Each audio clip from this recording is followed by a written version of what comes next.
Iran के supreme leader Ayatollah Ali Khamenei की मौत हो चुकी है। अमेरिका इजराइल ने 28 फरवरी की स्ट्राइक में उन्हें मार गिराया है। खामेनेई खुलकर इजराइल के अस्तित्व को मिटाने की बात करते थे।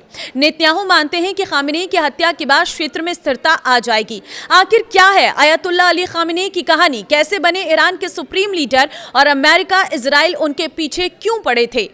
नमस्कार, मैं हूं आपके साथ ममता तिवारी। आप देख रहे हैं न्यूज 18 का डिजिटल प्लेटफॉर्म। इजराइल के विदेश मंत्री गिदोन सार ने कहा है कि supreme leader Ayatollah Ali Khamenei को खत्म करने की जल्दी ईरानी सरकार के बनाए जा रहे न्यूक्लियर और मिसाइल प्रोग्राम से अस्तित्व के खतरे की वजह से हुई। गिदोन सार ने कहा है कि इस स्थिति में कुछ न करना ऑपरेशन एपिक फ्यूरी के तहत तेहरान में यूएस और इजराइल की जॉइंट एयर स्ट्राइक में अयातुल्ला खामेनेई के मारे जाने के 2 दिन बाद अधिक खतरनाक था। जब बताया गया कि ईरान के साथ बातचीत पहले से ही चल रही है, तो इजरायली नेता ने कहा है कि अमेरिका इस नतीजे पर पहुंचा है कि तेहरान समय बर्बाद कर रहा है। अपने बैलिस्टिक मिसाइल प्रोग्राम के हमले में अमेरिकी रेड लाइन को पूरा नहीं कर रहा है। गिदोन ने कहा कि हमें पता था कि बहुत कम समय में ईरान अपना पूरा न्यूक्लियर प्रोग्राम एक बड़े गहरे अंडरग्राउंड इंस्टॉलेशन में लगाने वाला था। यहां इजराइल और अमेरिका हवा से असरदार तरीके से हमला नहीं कर सकते हैं। वे बैलिस्टिक मिसाइल प्रोडक्शन के साथ भी ऐसा ही करने का प्लान बना रहे हैं। उन्होंने कहा है कि बेशक हमारे लिए यह अस्तित्व का खतरा है, इसलिए क्योंकि हमने सोचा कि हम समय बहुत कीमती है। हमने ईरानी लोगों की उम्मीदों को ध्यान में रखा, जिन्होंने आजादी के लिए बहादुरी से लड़ाई लड़ी, लेकिन बिना किसी बाहरी मदद के इसे हासिल कर नहीं सकते थे। इसलिए हमने अपने अमेरिकी दोस्तों के साथ मिलकर तय किया कि हमें कार्रवाई करनी चाहिए। गिदोन सार ने कहा है कि बेशक मुश्किल हो सकती है, लेकिन इस स्थिति में कार्रवाई न करना कार्रवाई करने से ज्यादा खतरनाक है। खामेनेई की मौत ने ईरानी पावर स्ट्रक्चर में एक खालीपन पैदा कर दिया है। इसके अलावा दुनिया भर के लाखों शिया मुसलमानों के लिए टॉप पोजीशन खाली हो गई है, लेकिन हत्या तुरंत जीत में तब्दील नहीं होती। गिदोन सार ने कहा है कि सरकार के कुछ दर्जन प्रमुखों को खत्म कर दिया गया है, लेकिन वे अभी भी कंट्रोल में हैं और किसी भी पब्लिक प्रोटेस्ट को रोकने के लिए शहरों में तैनात हैं। उन्होंने एक संभावित सिविलियन ईरानी लीडर की पहचान के बारे में कोई पक्का वादा नहीं किया है।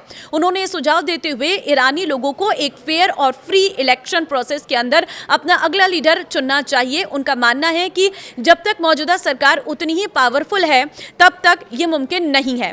यूएस और इजराइल ने शनिवार सुबह ईरान पर हवाई हमलों के साथ ऑपरेशन एपिक फ्यूरी शुरू किया, जिसमें तेहरान में एक सुरक्षित कंपाउंड पर भी हमला किया गया, जहां खामेनेई मौजूद थे। ईरान ने अपनी पूरी ताकत से जवाब दिया, क्योंकि मिसाइलें खाड़ी के स्काईलाइन में एक दूसरे से टकराई, जिससे नतीजे में दुबई, अबू धाबी, दोहा और मनामा जैसे अरब शहरों में धमाके हुए।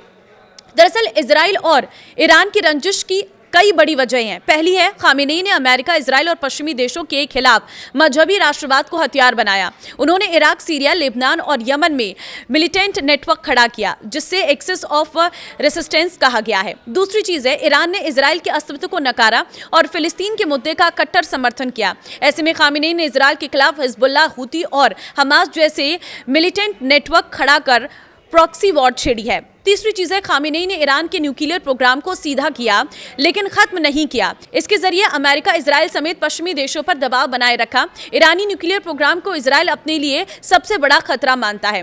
समय समय पर ईरान इजराइल के बीच शैडो वॉर यानी पीठ पीछे होने वाले मिलिट्री और साइबर अटैक जारी रहे हैं।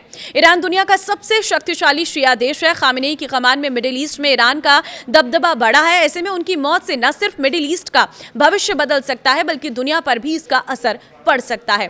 तो फिलहाल ये रही वो वजह जिसकी वजह से खामेनेई को इस तरह से सीधे टारगेट किया गया और इजराइल ने अमेरिका के साथ मिलकर ईरान पर हमला किया है। आप क्या मानते हैं इस वजह के पीछे का कारण, और क्या ये वॉर ठीक है?